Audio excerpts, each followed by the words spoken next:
Welcome to the Travel Media Lab podcast. I'm your host, Yulia, an award-winning travel photographer and writer, entrepreneur, community builder, and a firm believer that every one of us can go after the stories we've always wanted to tell, with the right support, encouragement, and structure. I'm on a mission to help women storytellers everywhere break into and thrive in the travel media space. If you're ready to ditch your fears to the side, grow your knowledge and confidence, and publish your travel stories, you're in the right place. Let's go!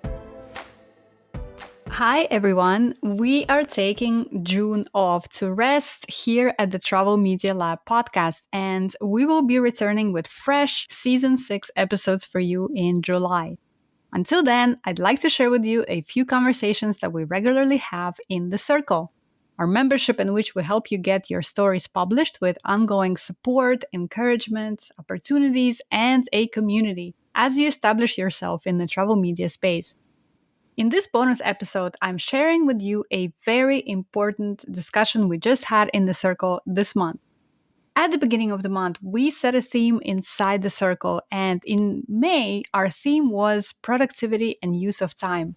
We dedicated a whole hour discussing how to become more effective, more productive, and we were sharing strategies and tips that help our members on this path. So in today's episode, I share with you a part of that workshop. This whole workshop and all of our workshops and conversations, in addition to all the support and community that we offer, are available to you at any time when you join us over at travelmedialab.com/circle. And before we get started today, I wanted to share with you a recent review we got on our podcast from Annika. Annika says, "This is a fantastic podcast for anyone interested in travel writing and photography. I particularly like that Yulia, like me, is not a native speaker, but with her multiple articles in big name magazines, she proves doubters wrong. Great podcast to boost confidence, get practical advice, and soak in the inspiration. Thank you, Yulia." Thank you so much, Annika, for taking the time to share your thoughts with us. Thank you. And if you're listening right now, and if you enjoy our podcast, I encourage you to go to your podcast platform right now and share your thoughts. I look at every single review we get. They're very, very important to me. And who knows, maybe next time I will be reading your review on the podcast. So thank you so much for that. All right, let's get into today's episode. And just a note, the audio here may be a little bit wobbly. I was giving this workshop and talking to our members inside the circle in a bustling cafe in Amman, Jordan. So if you hear a bit of that background noise, that's where that comes from. But hopefully this will be a useful and interesting conversation to you nonetheless. All right, let's get it. All right, welcome everyone to our monthly meeting. And for newer people in the circle, this is the meeting where we set the theme for the month. And the theme for May is improving our workflows and thinking about productivity, thinking about, how do we maximize our time? How do we be the most effective with our time when we pitch, when we research, when we write our articles? And I will share with you some thoughts that I have. But honestly, I want today maybe be a little bit more of a free discussion, because I think we all have different to share, right? We all have hacks. We all approach productivity and workload differently. So I think if we also exchange how each one of us works and what has worked for some of us, I think that will be beneficial as well. And just to preview too, that next month's theme is yet to be determined. And I actually want you guys to come up with a theme. So if there's something that you want to address or something that specifically you want to cover, I will create a thread in the circle where we can drop those ideas, because I'm also kind of running out of things to, and I know some of them we can kind of keep bringing back, because some of the monthly themes are relevant, month in, but I figured I'll give you guys this month in June for you to tell me what you want to cover. So that's just a preview. All right. Sounds good. Awesome.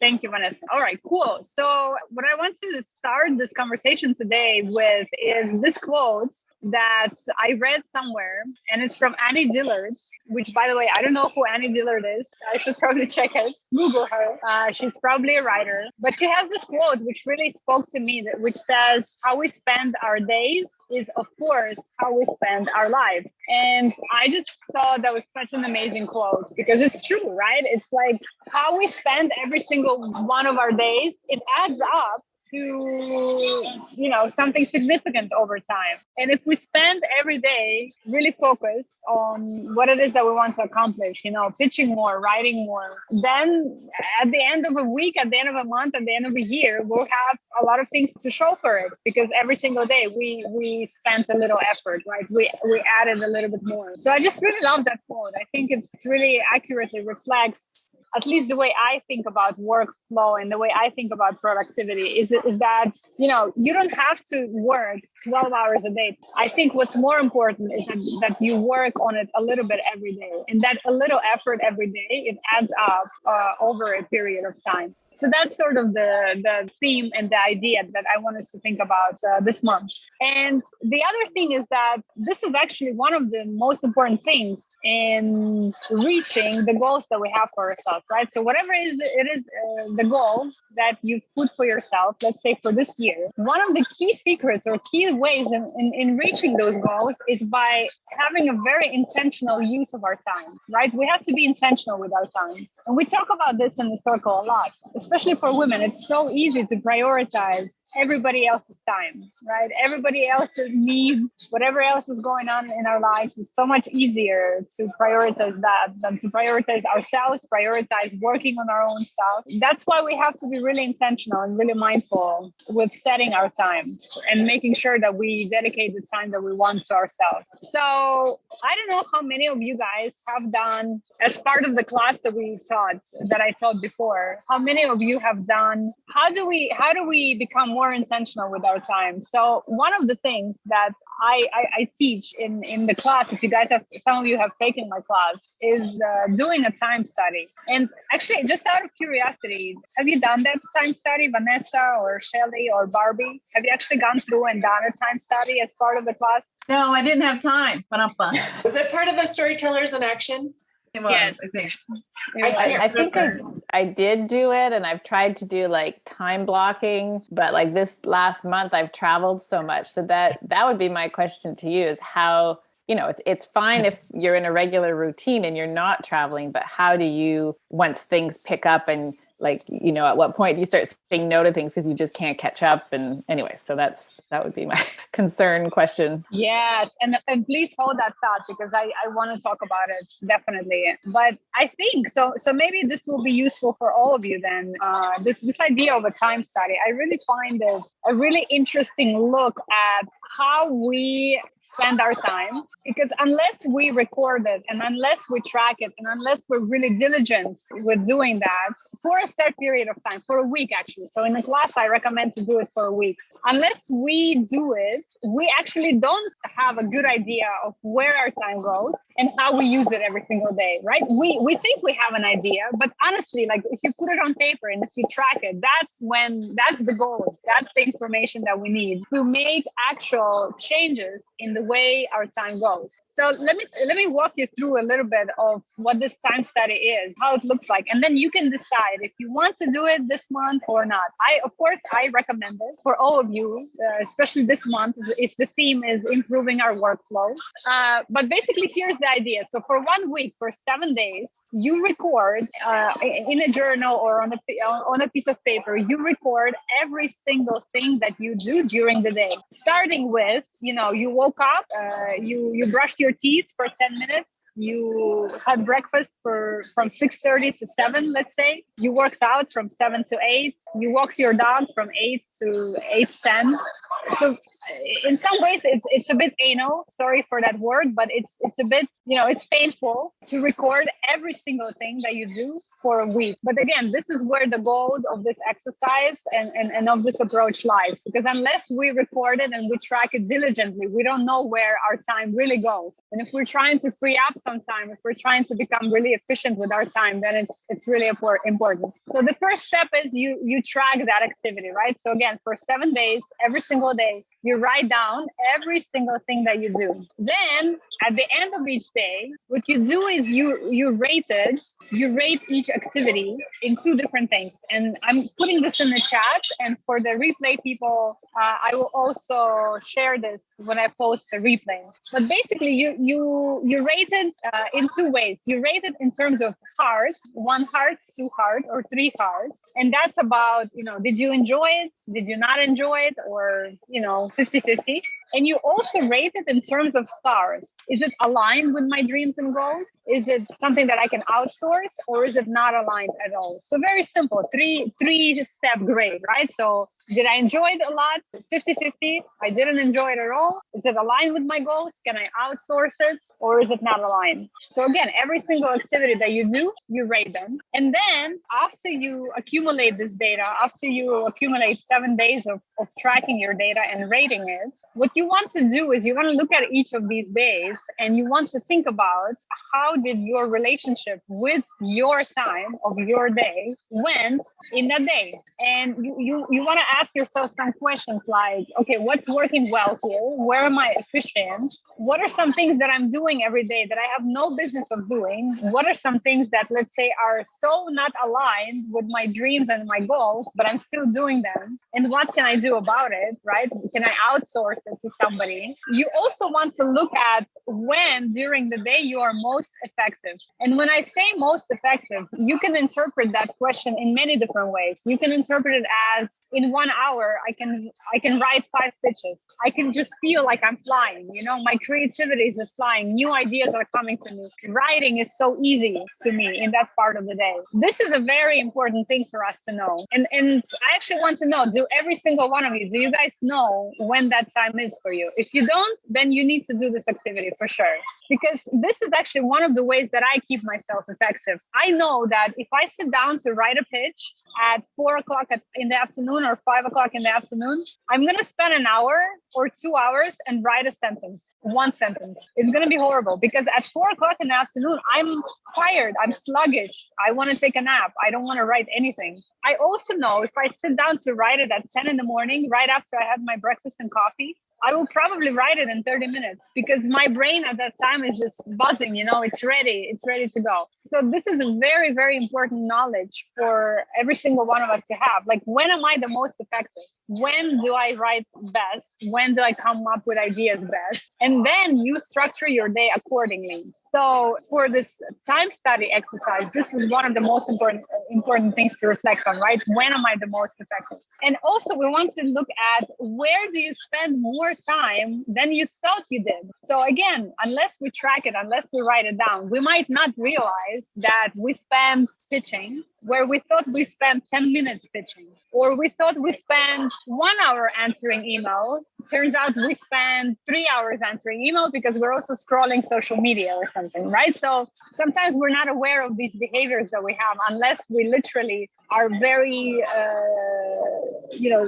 putting them on paper. So I will also put these questions in the replay so you guys don't have to write them down right now. But again, it's important that you first have the data, you write it down, and then you spend some time reflecting on this data. And what we want to do here, again, the goal of this exercise is to get self-knowledge about yourself, right? What do you do with your time? Where does your time go? Where are you effective? Where are you not effective? Where are you effective? Where are you not effective? And where can you free up some time? Because I often hear this from a lot of you guys that you don't have time, right? You don't have time to pitch. Vanessa, you said, I think in WhatsApp just now that you sent 2 pitches this month or something because you were traveling. Oh, sorry, this week, sorry. I sent 2 this morning, but I hadn't sent anything for almost a month.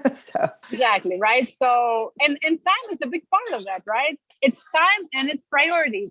It's setting priorities for what we do, So this time study is really important for that purpose. And again, if you don't already know when are you the most effective during the day, then you definitely should do this time study to learn this. The other thing that is also important. So we looked at time, right? We looked at recognizing where we might be losing it, where are some opportunities for outsourcing some of the tasks that we have so that we can free up some time. We looked at when are we most effective. The other thing that I want to share with you today, and then I want to actually open it for a discussion, is that I recently started doing this hack that I want to share with you, because what I've recognized for myself in the past several months is that I have become very fragmented in my days, extremely fragmented. What I mean by that is that I somehow fell into a behavior where I am reactive most of the day.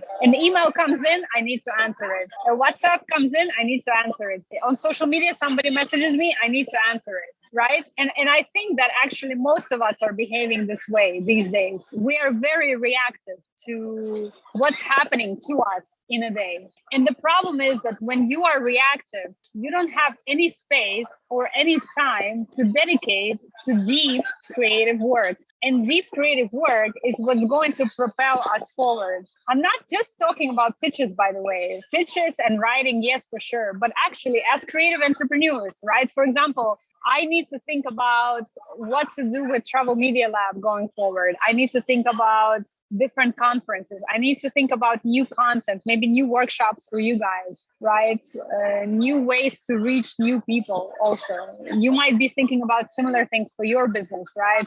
Shelly, you and I had these conversations about where can you be reaching people. So this is all deep creative work. So it's work that needs concentrated time to sit down, time to brainstorm, time to think, right? But when you are being reactive all day, you don't have that. And the problem is that every time a disruption comes in, it's actually, I've read a study about this, a brain study. Every time we get distracted on email or social media, something happens in our brain that we immediately lose the capacity for deep creative work. And we need so much time to get back into it, which is kind of crazy, right? So you get distracted and then you will need another 30 minutes to an hour to get back into that space of deep creative work. When I read that, I was shocked actually, because this is so inefficient. You think you just take your phone and just scroll on social media for 5 minutes, but what you're doing is you're actually losing a lot more time to get back into that space of deep creative work. So I've learned this I've noticed this about myself probably at the beginning of the year in January. I've just realized that I'm spending so much time reacting to everything, and all the big projects that I have that I want to make big progress on, they weren't being done because I spent the whole day reacting, right? So what I did then, I did something very, very simple, you guys. I just even can't believe how simple it is. I got rid of Gmail on my phone, and I don't open Gmail on my computer first thing in the morning. Before, this was my habit, right? As I sit in front of the computer, I open Gmail, and then it's always there. So a new email comes in, I always see it, that is there, and I feel the need to respond to it. Now, what I did is I said to myself that I will only check email between 4 and 5 every single day, because again, this is the time when I'm most sluggish, right? So I don't want to write at that time. I don't want to pitch. I don't want to do any creative work because I'm very sluggish, but for email, it's perfect, right? It's all the admin work. And that's what I did. And I blocked that time on my calendar. So now, every single day, during the day, I don't check my email at all. It's not on my phone, and I don't open it on my computer.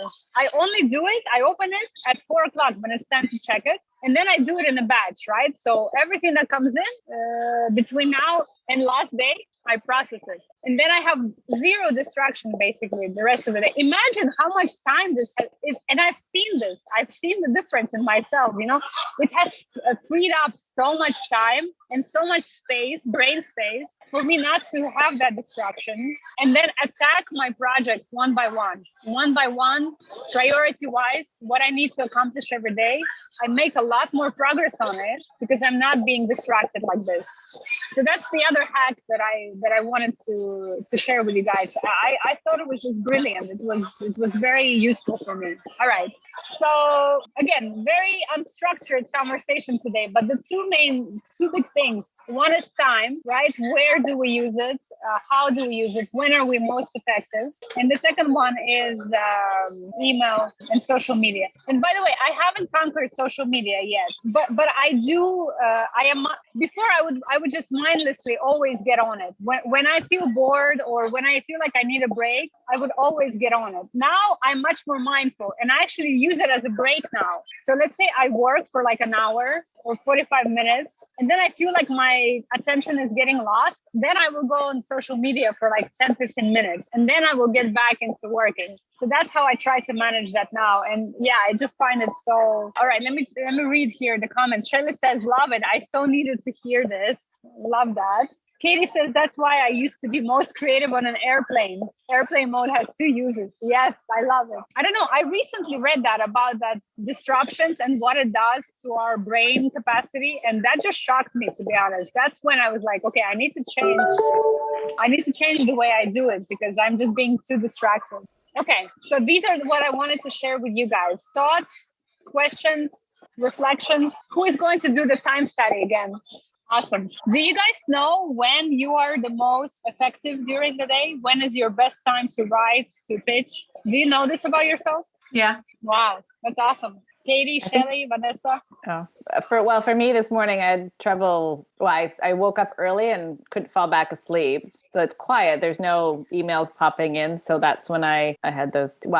So those of you that are with PitchWiz, I don't know, they've changed platforms. So I was checking out the new platform and saw some opportunity. One of them is for BBC. So I might share that one in the group there. I think people, they're doing their 50 reasons to love the world. They're looking for people and stories for that. So I'll share that. But yeah, it kind of got my juices flowing without those distractions. And yeah. So that was morning for me, even though I'm not really a morning person, but fall back asleep usually just because I have ideas, and to get them down helps me. And yeah. Awesome. Shelley, Katie, Charlotte, do you guys know your effective times? Most effective times? Mine used to be night, but I feel like so much has changed in my life over the last 7 years, and now I don't really know. So it'll be interesting to do this and figure out, because I can't do night anymore. So it'll be interesting to figure out when that is. So yeah, I'm excited. Mine is like 10 a.m. to 4 p.m. and then 10 p.m. till 2 a.m. Wow, you have two during the day. That's really cool. Well, that day one is like day job. Like that's when I can get the most done with that. And then creatively, it has to be at night. That makes sense. I cannot do nights. I do not function well at night. Like I have no brain power. So that's awesome that you're able to do that. Charlotte, you're prepping for a date night. That is amazing. Yeah, sorry. Doing everything at once. Yeah, I find once I'm in the deep work, I can work for hours and hours and hours usually, but it really depends on the day. Like some days I can work like that, but then other days I'm not productive at all. But then it's the type of work that you want to do. Sometimes, as you say, like I can't remember who said it, but if you're just wanting to write down some ideas or doing some research or reading or things like that aren't like, I don't know, it's all the other stuff, isn't it, as well? So yeah. Oh, yeah, and it's a good observation too, that even sometimes you can have like, you know, that your most effective time of the day is, let's say, at 10 o'clock in the morning, but sometimes you are even sluggish at 10 o'clock in the morning, right? Because sometimes it also varies day by day. So that's a good observation as well. One thing I do, though, is if I've got a lot of tasks, I've been trying to use a Pomodoro timer, which actually has really helped. Like that has really been very good for those days where I know I'm feeling quite scatty when I wake up and I need to focus on lots of things. That's been quite helpful. And is Pomodoro always like 45 minutes and 15, or is it different? It depends on... You can set it yourself, but usually it's 25 minutes and then you take a 5-minute break, 5-minute break. But it depends what sort of work you're doing. Yeah, that's really helpful. And by the way, Toggle, so Charlotte mentioned in the comments to use Toggle Tracker. That's a great one as well. I use it too. And you can do the time study that I mentioned by hand. You can write it by hand, or you can use Toggle actually. That's a great suggestion. And then you don't have to calculate, you know, it's all there for you. And yeah, it's free. So that's a great one. So Vanessa, you had a question when we started the discussion about, you said sort of have a handle on how to be effective and productive when you have a routine. How do you do that when you're traveling, when your routine goes out of the window, right? And I'm actually a perfect case study for it right now because I've been traveling, I've been in Jordan for the last 3 weeks, but I've also been traveling for the past 5 days. And for the past 5 days, I was in Egypt and my routine went out the window. So I would tell you that for me, and I think there is no silver bullet, right? There is no one right answer on how do you manage it. For me, it's about 2 things. One is back to knowing when you are the most effective. So if I know that today I need to write a pitch and I know that I can write at 10 o'clock in the morning, you better believe that after breakfast at 10 in the morning, I'm going to sit down and write a pitch. Even if, let's say we need to go somewhere or we need to do something, I will do my best to work around that and to guard that time and to say, you guys, give me an hour. I need to write my pitch. And then we go snorkeling and then we go do whatever else we need to do, right? So you're guarding that time as much as you can. And of course, it's not always possible, right? Sometimes like you're at a conference or you're at a place that's being managed by someone else and you don't own all of your time. So sometimes it's not possible, but the best you can, I would say that you try to maneuver around that. If you know that your best writing time is in the morning, then try to find a pocket of time in the morning where you can write. So that's one. And the second one, I recently started using a practice that may be helpful for you guys too. And this practice is actually something very simple. I have a lot of projects that I'm running now. Actually, I think way too many projects. I work on NFTs now. I have Travel Media Lab. I do pitching. I do Nomad and Jules. I do just too many things. And I started feeling again that, first of all, I'm very scattered. A lot of my most important projects are not getting done because they're not urgent, but the urgents are taking over the whole day. Plus, add to it that I'm traveling. I have no routine. And it's a mess, it's really a mess. So what I started doing is I started writing out all of the 2 items that I have in a simple Excel spreadsheet to do items. And I mark them. I mark them as, is it a strategic project or is it an admin project, right? Is this something that's more admin related that sometimes it's urgent, but it's not important? Or is it something that's really strategically important? I rank them like that. And then I assign a due date to each one of these. And then it's basically a very simple sorting formula in Excel where I just sort and I say, okay, if I want to see what's coming up with due dates, what do I need to do today? And then in those things that I need to do today, what is strategy and what is admin? So to your question, Vanessa, of how do you start saying no to something? For me, this is how I do it. If I see something that's on the to-do list today, and I know that I'm traveling today, so realistically, I only have 1 hour of work today, not 5 or not 10. I look at my to-do list and I say, okay, so today I have, let's say, 2 strategic things that I need to do, and let's say 5 admin things, right? What should I do? And then I make a decision on myself that, you know what, I'm going to do the strategic things because that's actually more important than the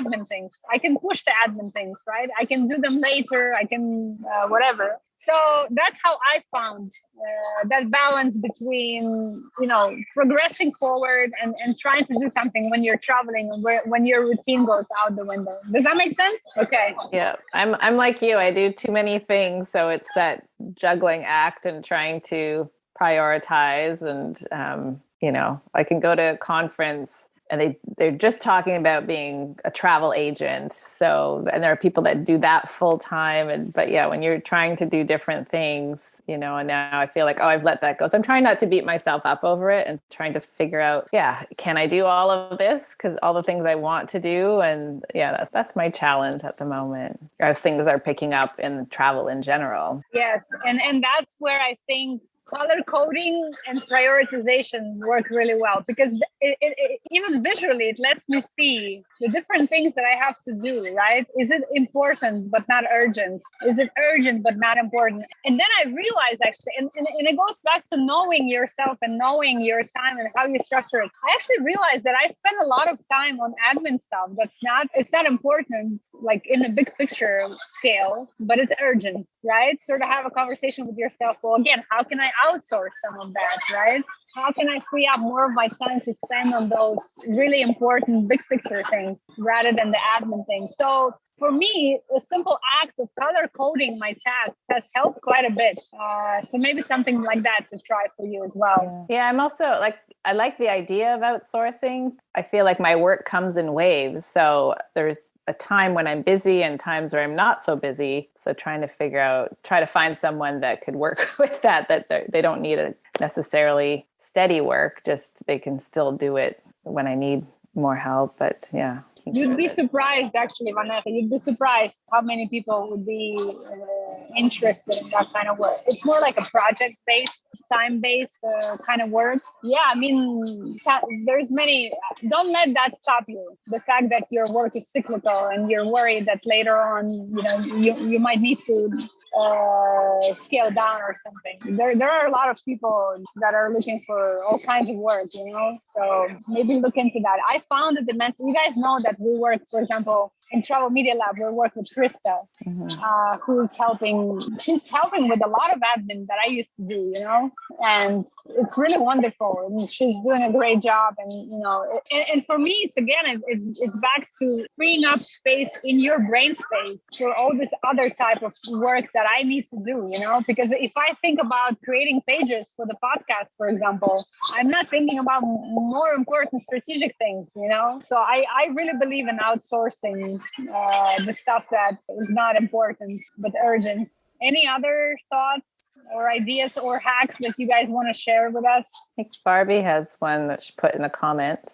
Yeah, the cube timer. What is that, Barbie? It's just literally a square, and it has 15 minutes on one side, 30 minutes, 45 minutes, and 60 minutes. And I use it like the Pomodoro technique, right? You can just, whatever side of the cube is up, that's how much time you have. So you can alternate between, how much time you need for tasks. If I want to go through my emails, I'm going to give myself 15 minutes. Is that an app or? Nope, it's a physical cube. It's just a square cube. And you just flip it to whatever time you need. You don't need your phone. You don't need to set anything. You just turn it on and say, okay, side 15 is up. So you have 15 minutes, go. Got it. Yeah, that sounds. My concern is always that I love these little gimmick things and apps, and then I'm all excited and I start, and then it just I drop it within a certain amount of time and go back to my bad habits and whatnot. But I will try some of these, and yeah, I think what do they say? It takes at least 30 days to develop a new habit, I need to probably. But the trouble is, I get so many. I've got another trip coming up at the end of the month, so all these disruptions that make it tougher. But yeah, I think it's like with anything, honestly. It's, actually, this is, for me, I started meditating a couple of years ago, and now I see almost everything through that lens. And in meditation, one of the most important things you can learn is, when you're meditating and you suddenly find yourself back in this world, you bring yourself back into the present moment, right? And then 5 minutes later, again, you find yourself in the swirl of thoughts. Again, you bring yourself in. So to me, this is actually a similar practice. So you know what you need to do. You sort of, let's say you found a practice for yourself that you want to keep at. And every time you, let's say, drop it or stop it, gently bring yourself back to it. And the thing is that with meditation, these things happen less and less often now. I still find myself in this swirling thoughts, and I still gently bring myself back. But as I keep practicing, it's happening less and less, right? So this is the idea. And I truly believe that it's like that with any behavior pattern or practice that we want to establish. The practice of it is the most important thing. And yes, we will fail at it. And yes, we will drop it. And yes, we will go back to our old ways. But it's about noticing it and then bringing it back and trying it again and going with it and again dropping it, and bringing it again. So at least that's how I look at things now. I find it really useful. Katie, sorry, Vanessa, you wanted to say something? No, I just said that's good advice. And yeah, I've tried to do meditation too. And that's another thing that takes practice. For sure. I mean, that's I think, like with anything in life, right? We talk about this all the time. Pitching. You get better at pitching the more you do it. The more practice you get, the better you get. The more articles you write, the better you get at writing. The more you do meditation, the better you get at meditation. It's like that with everything. And again, for me, I think what matters more is that you do a little bit every day rather than you try to do a lot one time a month. This is where the power comes. So sort of to bring it back to where we started this conversation, how we spend our days is of course how we spend our lives. This to me is where the power is. What we do every day, that's what matters, because at the end of the day, at the end of the year, it rolls into something significant. But the trick is to do a little bit every day. That's where the power is. So I guess to leave us for this month, I want you guys to think about that. I want you guys to think about your days through this lens, through this, let's say, more mindful lens, since we're talking about meditation, right? What do I do with my days? How are my days going? Am I spending a lot of time in my day? Or maybe not even a lot. Am I spending some time in my days working on what I want, advancing my goals, advancing my dreams? Or am I spending a lot of it reacting to things that come in to me, right? Where can I carve out more time? How can I guard more? How can I be more effective with my time? All of these questions, and just keep practicing at it. Keep being mindful at our time and how we use it, and keep practicing and keep getting better. That's my thoughts for today. Barbie says, I needed to hear this today. I love it, Barbie. I'm so glad that it's useful. Yeah, it's true for all of us, right? The distractions, the reactions to things, this is very real. This is a problem of this is the problem of current days, I think, of current lifestyles. This is how we live our lives now. We are reacting to something all day long. Yep. I read the same thing you did that said every time you switch tasks, you lose at least 30 minutes of productivity. And, and I have 8 software developers. And right before I went on vacation, I changed the way they work. And I said, okay, between 10 and 4, Tuesdays, Wednesdays, and Thursdays, I'm not going to schedule any meetings for you guys because they weren't being productive enough. They were, too many distractions. And when I got back from vacation, they're like, oh my God, no meetings between 10 and 4 on those 3 days is a game changer. So it is absolutely true. Yeah, exactly. And it goes back to guarding your calendar and putting things on your calendar and blocking time on your calendar and then sticking to it, right? Because again, it's so easy for us to deprioritize our own things. It's so easy. We can always say, you know what, I'll do it later, I'll do it tomorrow. But we have to prioritize what we want to work on, you guys, because no one else is going to do it for us. I'm sorry, but no one else is going to tell you, go work on your stuff now that you need. No one, So it's so important that we prioritize it. And by the way, use the circle too. Like, Vanessa, you said earlier that